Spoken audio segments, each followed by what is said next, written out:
Сәлеметсіздер ме, құрметті оқушылар, құрметті көрермендер. Бүгін Израиль Хаймович Севашинскийдің теоремы и задачи алгебры деген кітабынан 184-ші есепті қарастырайық. Мен бұл жерде кішкене ықшамдап тең екі жағдайын алдым.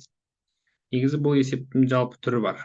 Егер x1 бөлінген x2 тең x2 бөлінген x болса, онда мына x1 қосылған x2 бөлінген x2 қосылған x3-тің квадраты дейді. x1 бөлінген x3 теңдігінің дұрыс екендігін дәлелде дейді. Енді мен бірінші бұл есепті дәлелін өзімнің әдісінен бастайын. Мен мысалы былай дәлелдер едім. Сіз басқа жолмен дәлелдеуіңіз мүмкін. Егер де мүмкін нұсқаларыңыз болса, көрсетіп қойсаңыздар болады. Бұл есеп бірнеше әдіспен шығаруға болады. Сондай-ақ Севашинскийдің де әдісімен шығарып алдағы уақытта көретін боламыз. Әзірге бірінші әдіс мынандай. Бізде есептің шарты бойынша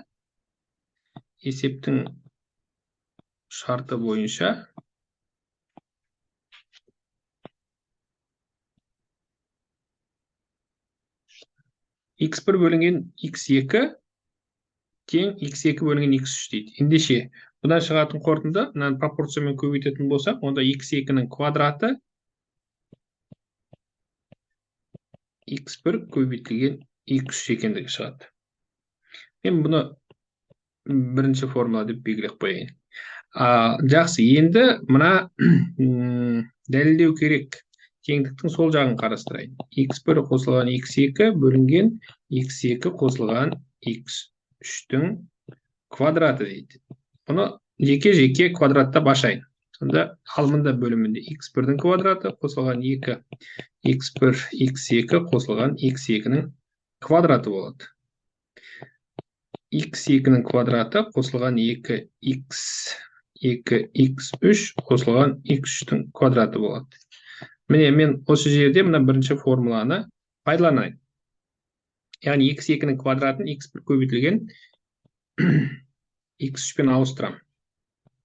x1-дің квадраты қосылған 2 x1 x2 қосылған x1 x3 x2-нің орнына біз x1 x3 қоямыз, қосылған 2 x2 x3 қосылған x3-тің квадраты. Енді алымынан барлығын ортақ көбейткіш ретінде x1 шығарам. x1 қосылған 2 x2 қосылған x3 қалады. Бөлімінен x3 шығарам. x1 қосылған 2 x2 қосылған x3. Бірдей өрнекті қысқартып жіберуге болады. Сонда шығатыны x1 бөлінген x3.